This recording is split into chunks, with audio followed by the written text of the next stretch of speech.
Bonsoir et bienvenue. La grande édition de cette semaine s'ouvre naturellement avec le triomphe de l'Argentine au Mondial 2022 au Qatar.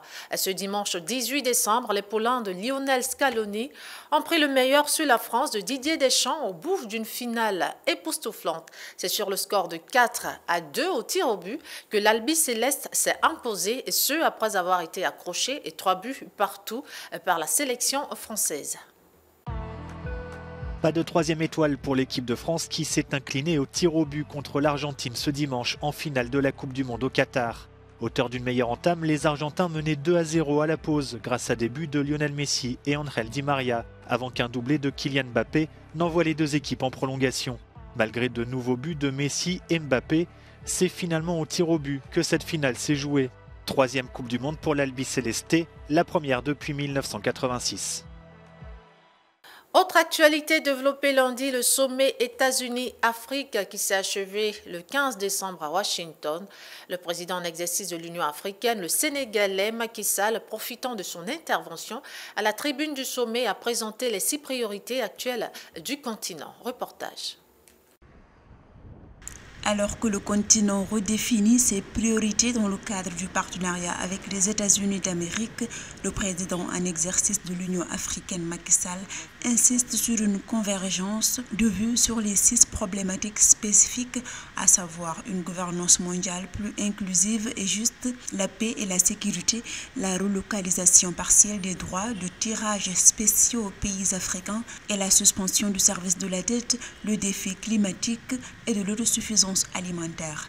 La rencontre entre les présidents américains Joe Biden et sénégalais Macky Sall, marquant la fin des travaux du sommet des dirigeants africains et américains, a permis aux leaders africains de demander une nouvelle fois la levée des sanctions américaines sur le Zimbabwe. Dans un ton très déterminé, il n'a pas manqué de rappeler aussi la position du continent sur le projet de loi américain censé punir les pays africains proches de la Russie.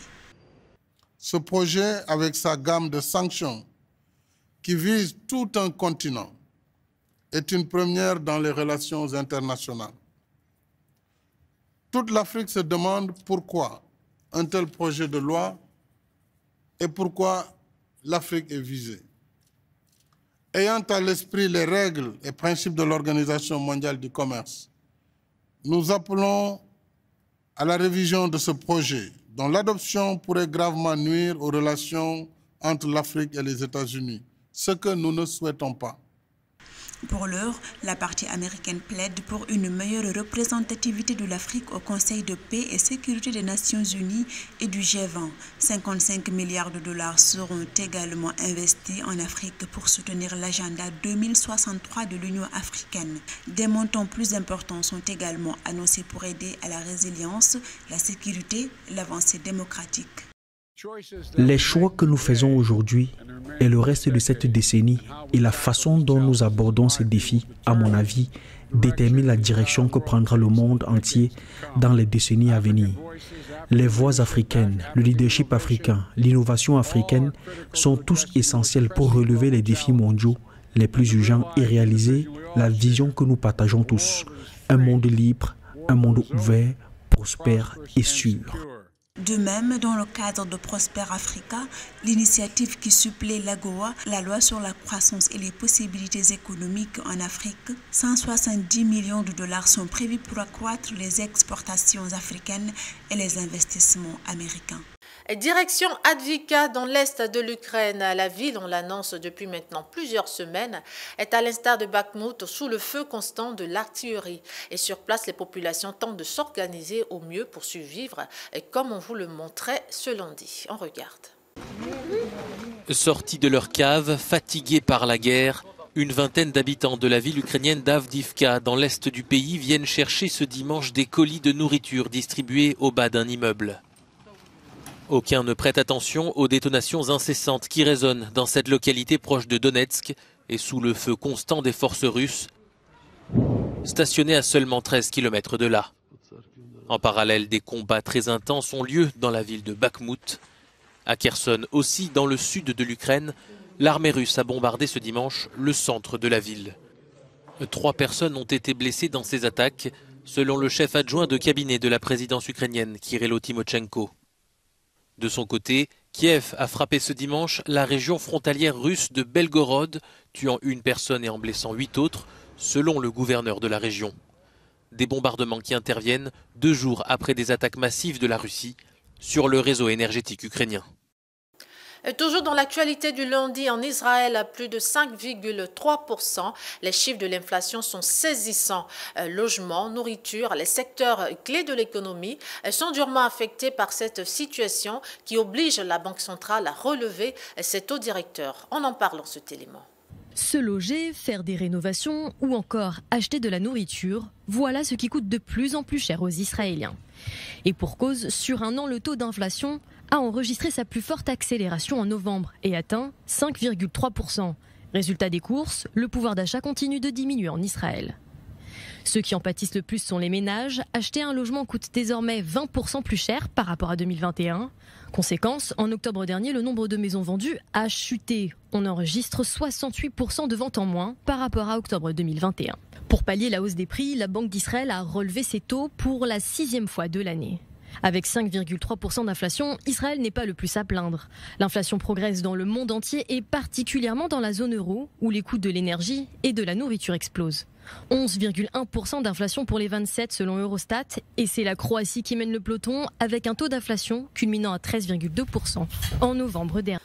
Cap sur les informations du mardi 20 décembre, du 7 au 19 décembre, Montréal au Canada a abrité la 15e conférence mondiale sur la biodiversité. Au terme de ces 13 jours d'intenses travaux, un accord historique a été trouvé en vue du déblocage de 30 milliards de dollars pour aboutir à l'horizon 2030 à la protection de 30% de la biodiversité sur la planète. Il reste maintenant à miser sur l'application effective de ces clauses. Beaucoup ont comparé l'adoption de cette entente ici à l'adoption de l'accord de Paris en 2015 sur le climat, et je pense que c'est une analogie qui est tout à fait à propos, puisque nous venons de marquer un pas significatif, je dirais même historique, pour la protection de la nature à l'échelle internationale. We have to recognize that this is a compromise. As I said yesterday, I had a meeting with ministers from some countries, and they said that it's impossible to agree. And I see that a number of points that they said it's impossible to agree today is agreed. So the presidency, together with Canada, with the CBD Secretariat, managed to find that balance. On a un accord qui inclut les pesticides. On a un accord qui précise qu'il va falloir éliminer les subventions qui sont néfastes à la biodiversité. On a des engagements, pas seulement jusqu'en 2050, mais avec des dates qui concernent 2030. Et on a des financements, même si certains pays trouvent que ça ne va pas assez loin, qui doublent entre maintenant et 2025 et qui triplent d'ici 2030. Il faut regarder d'où on part pour toutes ces raisons. C'est un accord absolument historique. La Hollande, face à son passé esclavagiste, le lundi à La Haye, le chef du gouvernement néerlandais Mark Rutte a officiellement présenté les excuses de son pays pour ses 250 années d'esclavage dans le commerce d'esclaves africains. Un reportage. Les Pays-Bas s'excusent officiellement pour le rôle de l'État dans l'histoire de l'esclavage. Dans un discours très attendu, le Premier ministre Mark Rutte a présenté ses excuses au nom du gouvernement néerlandais. Des excuses, a-t-il dit, pour les actions de l'État néerlandais dans le passé, à titre posthume à tous les esclaves du monde entier qui ont souffert de cet acte, à leurs filles et fils et à tous leurs descendants. Mark Rutte a dénoncé l'esclavage comme un crime contre l'humanité. Il avait laissé entendre qu'il prononcerait un discours sur le sujet lors de sa visite au Suriname en septembre dernier. Quelques 200 000 Africains ont été envoyés comme esclaves dans ce territoire d'Amérique du Sud pour travailler dans les plantations. Comme d'autres pays européens, les Pays-Bas ont joué pendant 250 ans un rôle clé dans la capture, le transfert et la vente d'esclaves africains en Amérique, mais aussi en Afrique du Sud et en Indonésie. Et toujours dans l'actualité du mardi, c'est officiel depuis ce lundi, les migrants illégaux installés en Grande-Bretagne pourront désormais être renvoyés au Rwanda. La justice britannique l'a annoncé 9 mois après un accord passé entre Londres et Kigali à cet effet. De quoi susciter la colère des organisations de défense des droits de l'homme. Expulser des réfugiés vers le Rwanda, qu'ils soient afghans, érythréens ou encore syriens, cela est désormais légal au Royaume-Uni. Une décision rendue ce lundi par la Haute Cour de justice du pays. Aucun avion n'avait pu décoller depuis la promulgation de la loi en mars. Ils étaient temporairement bloqués par une décision de la Cour européenne des droits de l'homme. La conservatrice ministre de l'Intérieur britannique s'est réjouie sur Twitter. « Je m'engage à faire en sorte que le partenariat avec le Rwanda fonctionne », écrit-elle. « Mon objectif reste de faire avancer cette mesure dès que possible. » Mais la Cour a conservé quelques conditions. Pour chaque migrant, les autorités doivent estimer si un départ pour le Rwanda risque de mettre la personne en danger. Cela a déjà permis d'annuler 8 décisions de renvoi vers le pays africain. C'est un grand soulagement de savoir que 8 personnes qui devaient être envoyées vers le Rwanda ont pu renverser ces décisions. Mais évidemment, nous sommes inquiets pour les centaines, les milliers de personnes menacées par le renvoi vers le Rwanda. Mais le parcours de justice de la loi n'est pas encore terminé. Les plaignants peuvent encore faire appel de la décision et même l'emmener jusqu'à la Cour suprême britannique. Un processus qui pourrait encore prendre plusieurs mois. Renversement de situation en Afrique du Sud. Le président Cyril Ramaphosa, qui préside également l'ANC, a été réélu ce lundi à la tête du parti au pouvoir en Afrique du Sud. Un succès qui intervient, faut-il le souligner, moins d'une semaine après que le successeur de Jacob Zuma ait frôlé la destitution par le Parlement suite à un scandale de corruption. Enfin, le point dans cet élément. L'ANC, le parti au pouvoir en Afrique du Sud, a réélu lundi le président Cyril Ramaphosa à sa tête pour un second mandat de 5 ans. Une victoire écrasante face à l'ancien ministre de la Santé Zweli Mkhize, malgré des accusations de dissimulation de cambriolage dans sa ferme d'élevage. La plupart des délégués ont célébré l'événement, se tenant debout sur des chaises, chantant et tapant des mains à l'annonce des résultats. Je me sens comme un bébé, je me sens comme un enfant. C'est comme si je renaissais, parce que je sens la renaissance du Congrès national africain, et cette renaissance est la renaissance du nouvel espoir pour notre peuple. Il a reçu un nouveau mandat pour poursuivre ce programme de direction du pays, pour combattre les inégalités, la pauvreté et le chômage, pour montrer que les jeunes ont accès au travail et pour améliorer l'économie du pays.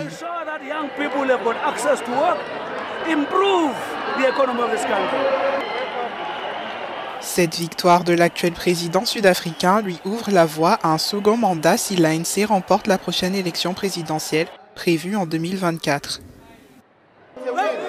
Nous avons fait la différence en tant que femmes, 3 femmes sur 7 parmi les membres du bureau.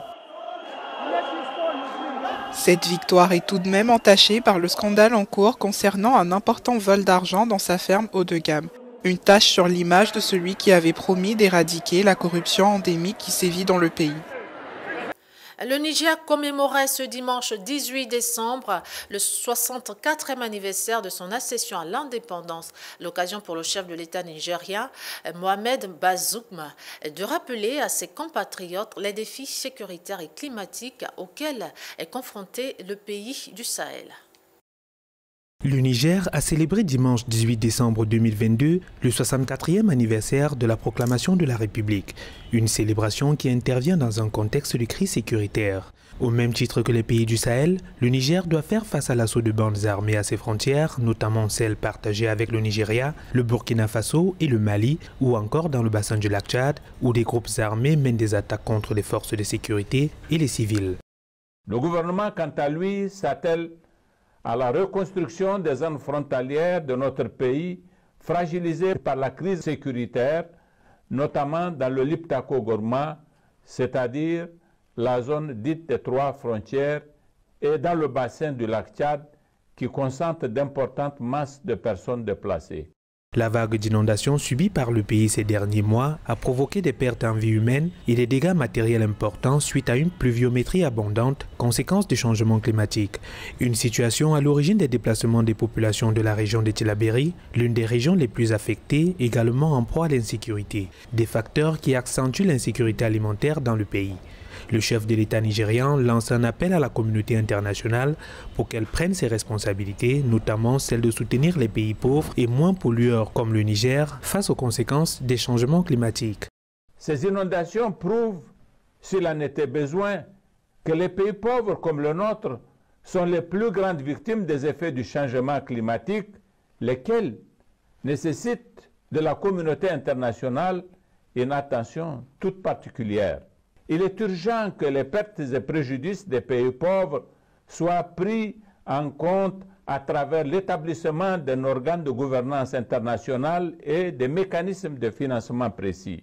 Le G20, groupe des pays riches et majoritairement les plus pollueurs, avait fait la promesse de contribuer à hauteur de 100 milliards de dollars annuellement pendant 5 ans pour aider les pays les moins nantis, dont le Niger, à construire des stratégies pour l'adaptation au changement climatique. Une promesse non tenue depuis l'engagement pris par les pays riches en 2009 pour honorer cette cible dès 2020. On en vient à l'actualité de ce jeudi. Parmi les principaux éléments à retenir, le premier déplacement à l'extérieur de Vladimir Zelensky depuis le début de la guerre d'invasion russe contre son pays en février. Le chef de l'État ukrainien Vladimir Zelensky a été reçu ce mercredi par son homologue américain Joe Biden à la Maison-Blanche, mais c'est surtout un chef de guerre confiant qu'il est retourné à Kiev puisque le président américain a annoncé la livraison prochaine d'une batterie de défense antiaérienne Patriot à l'Ukraine. Regardez. Volodymyr Zelensky, accueilli par le couple Biden à la Maison-Blanche. Il s'agit du premier déplacement à l'étranger du président ukrainien depuis le début de la guerre. Washington, principal allié de Kiev, a promis de renforcer son soutien à l'Ukraine face à la Russie de Vladimir Poutine.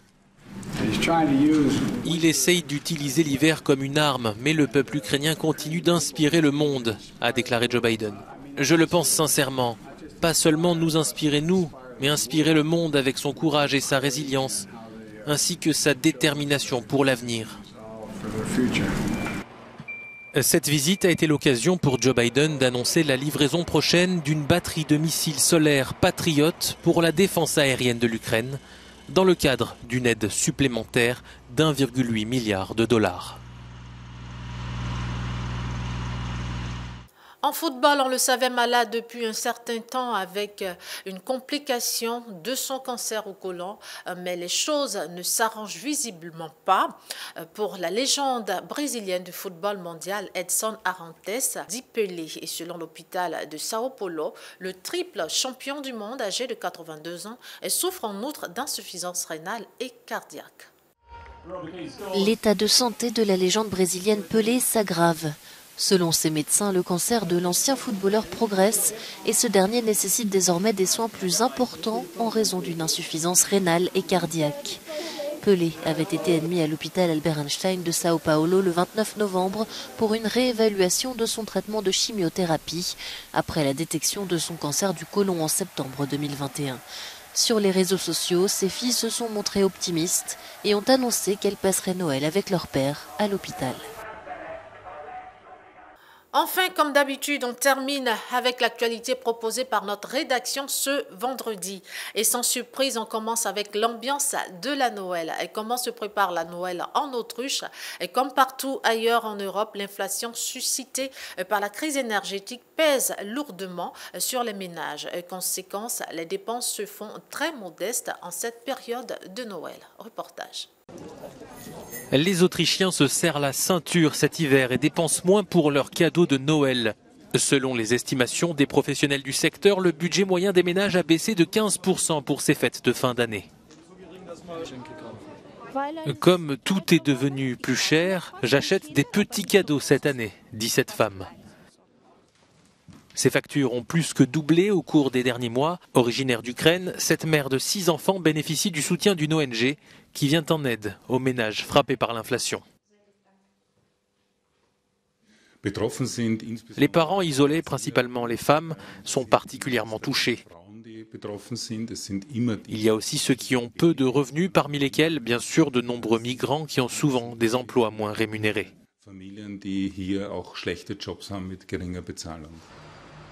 Ce climat complexe ne fait pas les affaires des commerçants qui sont parfois obligés de se séparer de leurs salariés. D'un côté, les dépenses des commerces explosent et de l'autre, les revenus diminuent parce que le pouvoir d'achat de la population baisse. Nous avons certainement encore quelques mois difficiles devant nous. Nous devons réduire nos succursales. Environ un tiers des commerçants vont réduire leur masse salariale.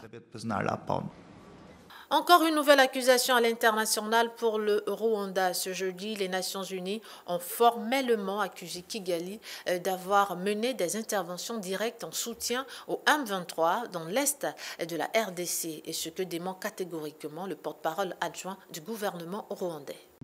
Les Nations Unies accusent le Rwanda d'avoir mené des opérations militaires dans l'est de la République démocratique du Congo et d'avoir fourni des armes, des munitions et des uniformes à la rébellion du M23. D'après un nouveau rapport de l'ONU, des preuves substantielles démontrent l'intervention directe des forces de défense rwandaises au moins entre novembre 2021 et octobre 2022. Aujourd'hui, il faut d'abord qu'on ait le rapport, bien sûr, d'une façon officielle, qu'on examine les preuves dont on parle et qu'on puisse aussi y répondre. Là, on se base sur des preuves qui sont sorties. Alors que la rébellion Tutsi du M23 a conquis de vastes zones du Nord Kivu, province congolaise frontalière du Rwanda, la publication de ce nouveau rapport est prévue dans les prochains jours. Le Rwanda devrait soutenir le M23. Le Rwanda est capable d'assurer la sécurité de son territoire, la sécurité de son peuple. On n'a pas besoin d'un groupe armé pour pouvoir aider le Rwanda. Le rapport détaille également comment depuis mai 2022, des groupes armés du Nord Kivu ont collaboré sur les différents fronts avec l'armée congolaise et reçu également un soutien matériel de leur part. Nous parlons d'un pays qui est en guerre depuis au moins 10 ans. Pourquoi est-ce que ce serait un problème pour les groupes armés qui pullulent à l'est du Congo d'avoir des armes, d'avoir des uniformes, d'avoir des médicaments? Pourquoi est-ce que ce serait un problème? Pourquoi est-ce que ça devrait passer nécessairement par le Rwanda? Cette coalition entre l'armée congolaise et les milices est dénoncée par Kigali et le M23 depuis des mois et elle est utilisée par la rébellion comme justification de sa présence au Nord Kivu. Ainsi donc se referme cette grande édition. Nous vous souhaitons de passer une très belle célébration de la fête de Noël. Rendez-vous est donc pris pour lundi. D'ici là, portez-vous bien. Surtout, restez sur A12 et encore joyeux Noël à tous.